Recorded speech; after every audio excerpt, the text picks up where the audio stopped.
I'm Tim Pham. And I'm Channing Curtis. Well, let's get right over to meteorologist Thomas Patrick. He is back with us here on Up with Krim this morning, and he's giving us some good news weather-wise. Yeah, the good news is that it's going to be another warm day today, and I know Channing's loving this.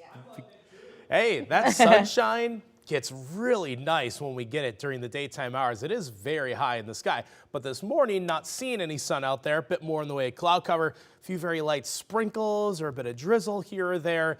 Nothing that's going to bother us later on today, but making a difference at least in the forecast for our morning hours here. Let's take you straight to Doppler radar and zoom on in. And as we slowly zoom in, you'll see it populate with that rainfall that's mostly moving through Spokane County and into areas of North Idaho as well. Been a bit steadier on the Idaho side of the state line, but you can see those scattered showers that have been very light, almost like it's hard pressed to even get the ground wet at times.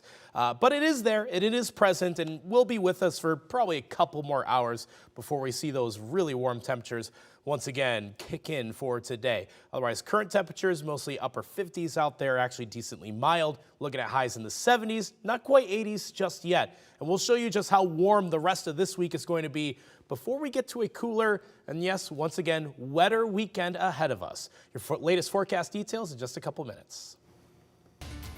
In a Krim 2 exclusive, we obtained the deputy body camera video showing the moment a Clearwater County man was shot and killed in front of his elderly parents. 48-year-old Michael Trappett was drunk and carrying a kitchen knife. Now, prosecutors deemed that this shooting was justified, but Trappett's family insists that he was only a threat to himself. Last January, Clearwater County deputies responded to an Orofino home. A woman called police and said that her son was drunk and threatening to harm himself. For 22 minutes, deputies could not find Michael. They then went back to the house to speak with his worried mother. Do you know of any other place that he might go around this area? Anybody that he knows or associates with? Moments later, Michael appears visibly intoxicated and starts cursing at deputies.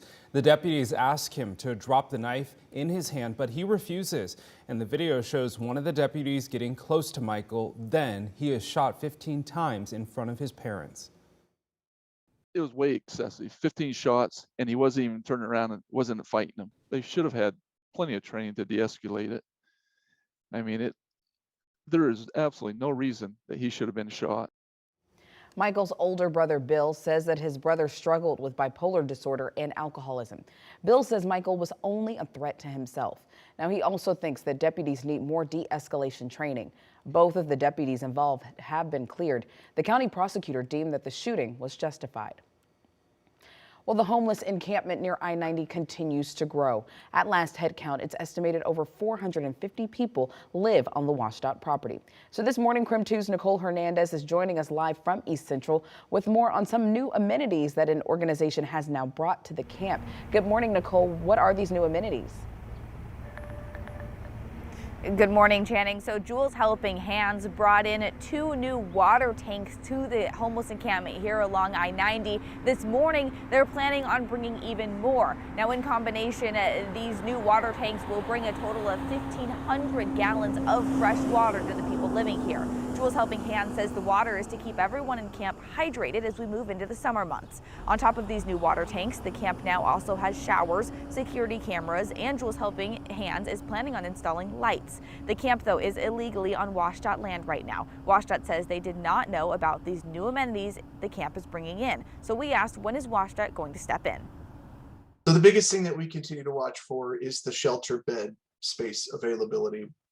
So as soon as that becomes available, there's been the talk about the new shelter on Trent. As soon as that becomes available, we will take action to remove the encampment with our local partners. So Jules Helping Hands, though, says the potential shelter on Trent will not be enough space for everyone at the camp. Director Julie Garcia says they are working on getting funding independently for different land. And the city says that they are working to get people into the new shelter on Trent Avenue as quickly as possible, but they are still working on a plan for the people who do not want to use that large shelter system. In Spokane, Nicole Hernandez, Krim 2 News. At 6:05, it is time for your morning rush. More news in less time. Spokane police are looking for a missing vulnerable adult. 83-year-old William Nicely was last seen on North Division near Best Buy around 6 p.m. yesterday. Here he is here. William has medical conditions that make him confused if he does not take his scheduled medication. He was last seen wearing a green jacket and a North Dakota baseball cap like the one you see there. If you have any information as to where he might be, you're asked to call police. Well, the woman accused of starting a fire at the North Spokane Home Depot appeared in court for the first time. Kenny Calvert pleaded not guilty to first-degree arson. The 51-year-old has at least 21 prior felony convictions, including identity theft and taking a motor vehicle without permission. A school facilities levy could be coming to people who live within the Coeur d'Alene School District. The levy would pay for deferred maintenance projects and school safety. Right now, those projects don't have an established funding source. All the repairs could cost the district $25 million. And a food bank at the Altar Church in Coeur d'Alene is experiencing shortages. The bank normally has enough food on site for 100 families. They say the shortage is from a lack of donations and more families in need of assistance. If you would like to help, donations can be dropped off at the Altar Church between 11 a.m. and 2 p.m. every Monday. And that's a look at your morning rush.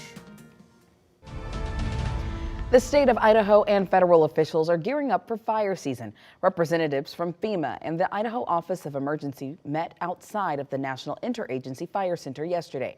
Jeff Rupert is the director of the Office of Wildland Fire, and he says their preparations are happening year-round.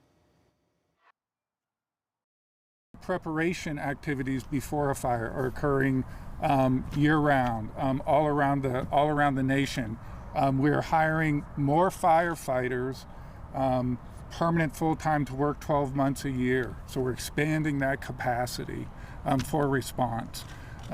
While the fires are burning, focusing all of that support, across broader sort of geographic areas, because we have fires that will be burning in multiple geographic areas, including, Idaho. Officials also emphasize the importance of the agencies working together to fight fires effectively. A new study this morning says Washington is ranked as the best state economy in the nation. So the study was conducted by personal finance website WalletHub. The company compared all 50 states and the District of Columbia by economic activity, economic health, and innovation potential. West Virginia is ranked as the worst economy. Actor Matthew McConaughey made an impassioned plea for change after a wave of mass shootings and gun violence that shocked the nation. Your What's Trending coming up. Plus, Kootenai County residents say that they're spending up to half of their income on rent. We hear from some who are fighting to keep up with the increasing rent prices. And here's the one thing you need to know about today's weather. Despite a bit of rain, bit of cloudiness for this morning, our temperatures will be well into the 70s by this afternoon. Time for your wake-up call. Today is National Best Friend Day, so this morning we are asking you to give your bestie a shout-out and let us know what qualities make a good friend. You can text us those shout-outs to 509-448-2000 or use the hashtag #UpWithCrim on social media. I'm going with loyalty, fun. Sounds like Baxter. Yeah, Baxter's very loyal. Yeah, so let us know. We'd love to know what makes a good friend. All right, here's a live look outside. We say good morning to Inland Northwest. Happy Wednesday to you. We are halfway through the work week or school week, whatever it is for you. We're so glad you're with us. So let us know where you're watching from on this wonderful Wednesday.